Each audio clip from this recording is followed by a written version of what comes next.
गंगा के उस छोटे से घाट पर जहां सुबह और शाम की हल्की पखेरु आवाजें मिली, राजन नाम का एक नौजवान नाविक रहता था। राजन हर सुबह वही अपने पुराने थके मांदे नाव को घाट से बांधता और शाम को लौटते लौटते माँ के दिए हुए छोटे तांबे के दिए को छाती के पास रखकर घर आता। लोग कहते थे उस दिए में कुछ अलग बात है, पर राजन के लिए वो दिया माँ की याद, माँ की हंसी और माँ का वचन था। बेटा, इस एक दिए को कभी मत बुझाना, जब दुनिया अंधेरी लगेगी ये दिया रास्ता दिखाएगा। राजन के बचपन की तस्वीरें अक्सर उसी चौड़े तले हुए घाट से जुड़ी थी। माँ की गोद, गर्म रोटी और वही तांबे का दिया। जब राजन का बाप चल बसा, माँ ने उस छोटे दिए को गले लगाकर कहा था, ये दिया हमारे घर की आखिरी रोशनी है, इसे संभालो और जब भी लगे कि सब कुछ खो गया, इसे रखकर ऊपर देख लेना। राजन ने वचन लिया, चाहे कुछ भी हो, वो दिया कभी नहीं बुझाएगा। जब एक साल भीषण सूखे का आया, घाट के व्यापारी और भक्त सब परेशान हुए। कुंद तेल की किल्लत थी, घाट पर दीपों की संख्या घट गई, बिजली भी बार बार जाती। एक शाम राजन ने देखा कि कई घरों की खिड़कियां बंद थी। बच्चे रोए जा रहे थे और बूढ़े बोले, रोशनी कहां से आएगी? राजन के सामने वही पुराना सवाल आया, माँ का वचन, पर अब तेल खरीदने के पैसे कहां से आते?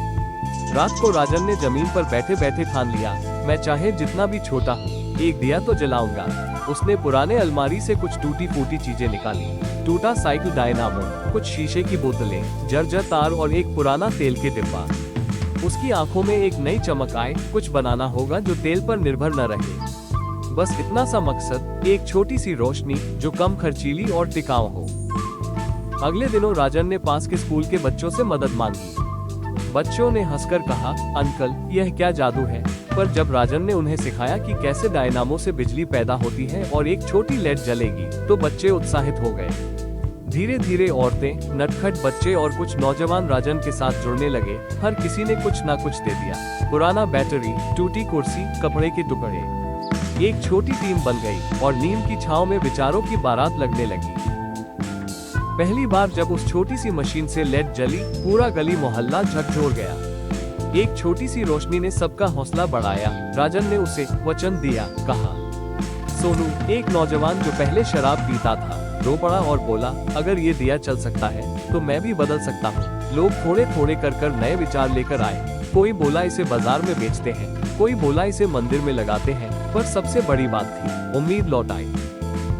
सफलता ने कुछ चुभन भी दिलाई। नगर का एक स्थानीय व्यापारी मुन्ना पटेल, जो घाट के वाणिज्य पर कब्जा रखना चाहता था, उस नई पहल से परेशान हुआ। उसने कहा, ये सस्ती चीजें बेचकर तुम लोगों को छलेगा कौन?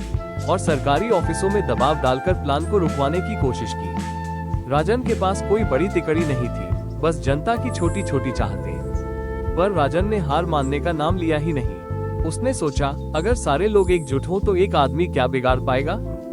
राजन ने गांव के लोगों से कहा, अगर हम मिलकर अपनी चीजें बनाएंगे तो कोई हमें रोक नहीं पाएगा। उन्होंने एक छोटी सी मेहतर मंडल बनाई। लोग खाली बोतलें लाते, बच्चे बैटरी ड्रॉप करते और औरतें उन बोतलों को रंग देती, ताकि हर दिया अलग दिखे।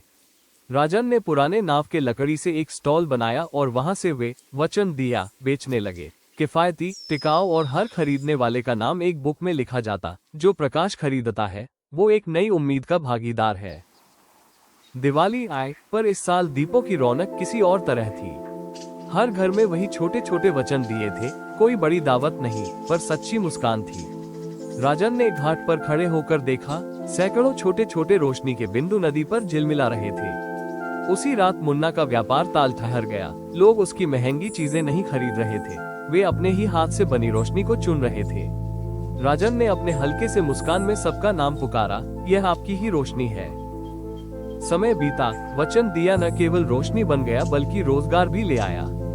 कुछ परिवारों ने घर से ही लंपा बनानी शुरू कर दी। स्कूल के बच्चों के लिए पाठशाला खोली गई और सोनू ने भी अपनी छोटी सी दुकान खोली। राजन ने कभी पैसा कमाने के लिए इसे नहीं बनाया था, पर जब जीवन को कुछ देना पड़ा तो उसने दिया, और उसी दिए ने गांव को नए रास्ते दिखाए।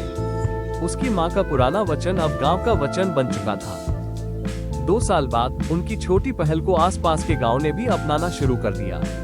स्थानीय अखबार ने राजन की कहानी छापी, पर राजन ने सबका नाम लिखा। ये सब हमारे गांव की मेहनत थी। किसी भी मशहूरी ने राजन का सिर नहीं घुमाया। वह वहीं अपना नाम, वही दुआओं और वही दिए के साथ रोज खड़ा रहता।